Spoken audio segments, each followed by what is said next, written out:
Bonjour, bonsoir à tout le monde, à tous mes abonnés, la famille. J'espère que vous allez bien. Pour ceux qui ne vont pas bien, je vous envoie beaucoup de courage et je croise les doigts pour vous. J'espère que ça ira. Pour ceux qui ne me connaissent pas, moi je m'appelle Bailey. Aujourd'hui, je viens vers vous avec une nouvelle histoire. Toujours un homme.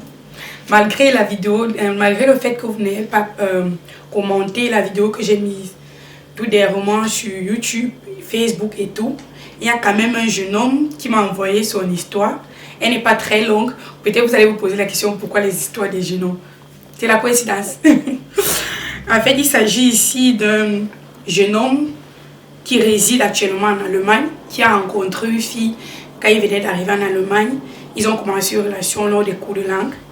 Et puis après la relation, à cause de sa décision de faire un programme d'échange pour les études, la distance a fait que la relation s'est terminée comme ça, sans qu'il ne s'en rende compte quoi, à cause de la distance. Sans plus tarder, on va passer au vif du sujet.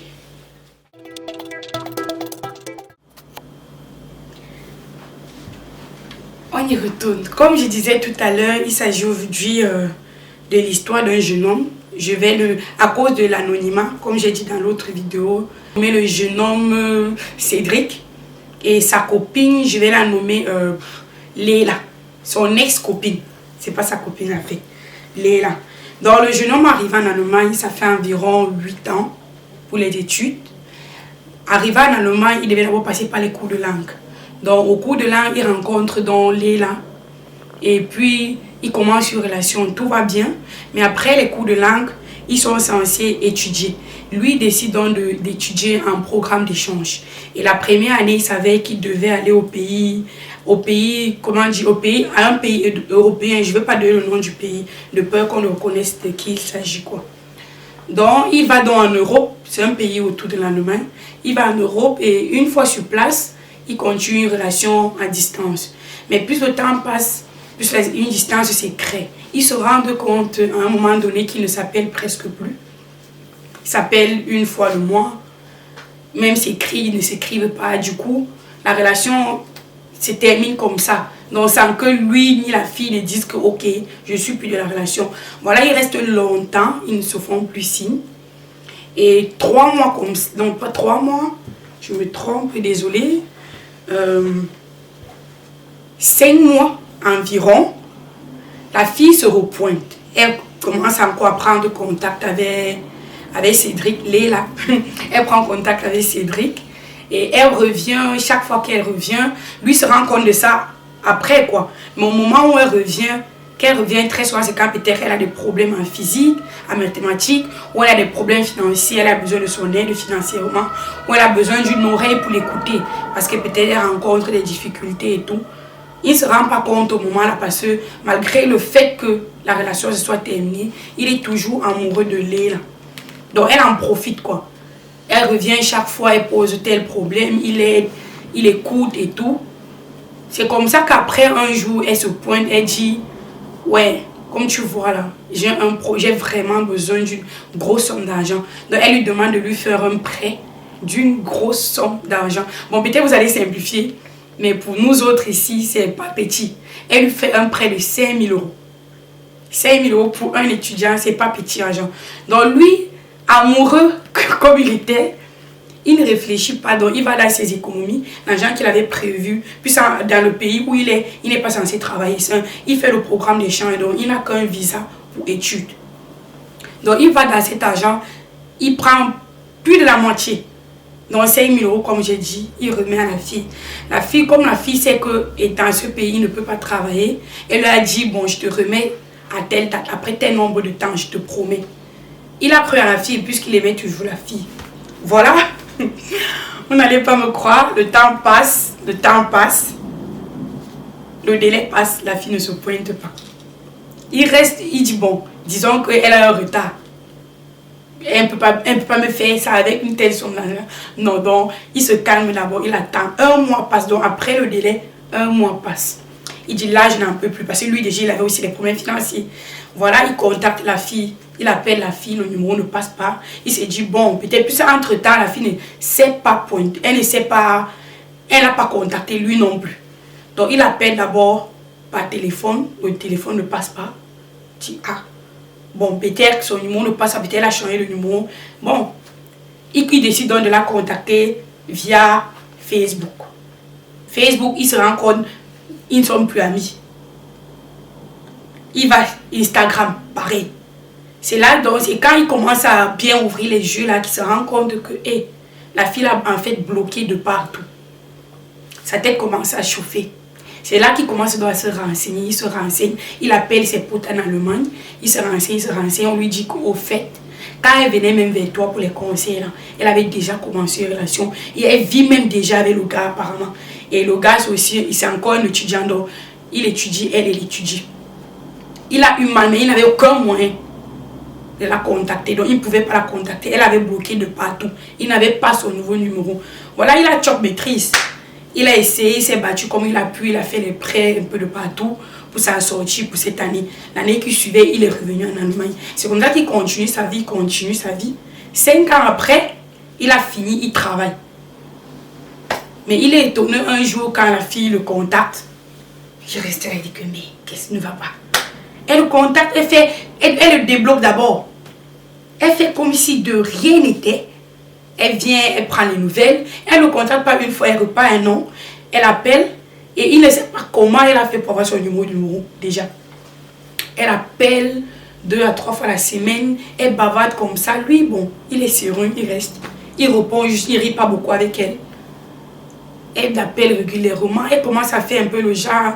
Elle revient en force, vous me comprenez? Elle revient en force, quoi. Donc le gars reste là.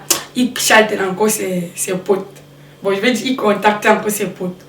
Mais c'est comment? C'est là qu'on l'informe qu'au fait, son copain avec qui elle vivait, ils ne sont plus ensemble. Et apparemment, le gars a eu beaucoup de difficultés du côté scolaire. Donc, il fréquente encore. Il se dit que elle a quitté le gars parce que côté financier, ça n'allait pas. Donc, voilà maintenant, Cédric, il reste, il dit que bon, il joue d'abord le jeu. Mais la fille ne fait que 2 mois passent. Elle appelle, elle fait qu'elle insiste à venir lui rendre visite, que non. Mais elle ne fait jamais, je vous dis jamais allusion au fait qu'elle avait fait un prêt. Jamais. Donc, il reste là, il attend 2 mois passent, 3 mois passent. Ils ont voulu les causes. À un moment donné, il s'est dit, mais pourquoi j'accepte même? Donc là, aujourd'hui, s'il m'a envoyé son histoire, c'est qu'il a en train de se poser la question à savoir, est-ce que, parce qu'à la lieu où la fille vient, s'il veut commencer, donc s'il veut mettre le dos de la fille au sol, en langage courant, on se comprend, il pense qu'il va le faire. Et vu ce que la fille avait fait, vu comment elle s'était comportée, actuellement, il se pose la question à savoir. Imaginez. En tout cas, je pense que vous savez de quoi je parle. Il se pose la question à savoir, est-ce qu'il part, il joue le jeu, il sort avec elle, il couche avec elle, il l'utilise pour se venger de ce qu'elle avait fait, ou est-ce qu'il doit rester comme il est là et petit à petit parler du prêt qu'elle avait fait, parce que franchement 5 000 euros, il a mal, hein? Donc il se pose la question en fait, qu'est-ce qu'il doit faire? Lui demander son argent cash, qu'elle remette son argent, ou bien avant même de lui demander l'argent, bien l'utiliser. Donc en fait c'est son dilemme aujourd'hui, quoi, parce qu'il dit bon, il n'est pas un mauvais garçon. C'est ça qui fait qu'il se pose cette question. Mais vu ce qu'elle a fait, on ne fait pas ça à quelqu'un. Et bon, quand j'ai lu cette histoire, moi je lui ai dit, je suis une fille et je ne pense pas que ce qu'elle a fait, c'est pas bien. Je pense pas personnellement, je ne pense pas, je ne peux pas le faire. La moindre des choses aurait été que si elle a fait ce prêt et après s'est rendue compte que non, elle n'a pas assez d'argent, elle a vraiment, puis elle a dit à l'époque apparemment que elle avait les arriérés de loyer, il y avait son assurance. Et en Allemagne, par exemple, après un certain temps, quand tu n'as pas payé l'assurance, tu peux avoir les problèmes à l'université. Donc, pour elle, c'était vraiment urgent. Je peux comprendre. Le prêt, c'est normal. Nous aussi, on le fait parfois. Mais l'idéal, c'est que quand le délai passe, il faut quand même faire signer à la personne que, bon, est-ce que je peux peut-être commencer, est-ce que tu peux, je ne sais pas, repousser la date? Non, tu ne dis rien. Et comme si ça ne suffisait pas, tu le bloques de partout. Bon, moi, je ne pense pas que ce soit une bonne chose. Mais en même temps, on dit, on ne rend pas le mal par le mal. Donc, quand il m'a écrit, j'ai dit, ok, je vais raconter ton histoire. Mais ce que je te proposais, c'est prendre, calme-toi. Je pense l'idéal, c'est de comporte-toi tout comme tu le fais jusqu'à présent. Petit à petit, quand elle aura un peu déjà, elle va se dire que bon, il y a une grande confiance entre vous. Tu lui parles maintenant de cet argent. Tu lui dis carrément que tu as de très mauvaises intentions avec elle. Mais tu n'es pas comme ça. Tout ce que tu veux, c'est que, franchement, l'argent là, non. Tout le monde aime l'argent. Tu lui dis qu'il faut qu'elle te remette ton argent. C'est pas parce que tu travailles aujourd'hui que 5 000 € pour toi, c'est rien. 5 000 €, c'est beaucoup d'argent. Donc ça, c'est ce que je lui ai dit, quoi. Bon, ce que j'attends de vous, comme je le dis, comme je l'ai dit au départ, c'est qu'après avoir écouté, regardé la vidéo, pardon, que vous commentez, donnez votre avis. Il en a besoin. Donc, je compte sur vous. Et je vais pas aussi partir sans vous dire, sans te dire, toi qui me regardes là, si tu as écouté, regardez la vidéo et tu as trouvé ça intéressant, tu rencontres les mêmes difficultés ou bien une personne autour de toi rencontre des difficultés, se retrouve face à un dilemme et a besoin de conseils, des conseils qu'elle ne peut pas trouver autour d'elle. C'est très simple. Mon numéro se trouve dans la description. Tu m'envoies soit un message via WhatsApp ou la personne dessus ou tu m'envoies un message via Facebook en inbox. Je vais écouter, lire ton histoire, je vais venir parler de ton histoire à la caméra, compter ton histoire. Et puis après, bon, avec un peu de chance, les abonnés vont commenter et peut-être ça va te rafraîchir. Je sais pas, ça va peut-être t'aider à prendre une décision. Allez, mes amis, c'est fini pour aujourd'hui. L'histoire n'était pas longue. J'espère que j'ai pas pris beaucoup de temps.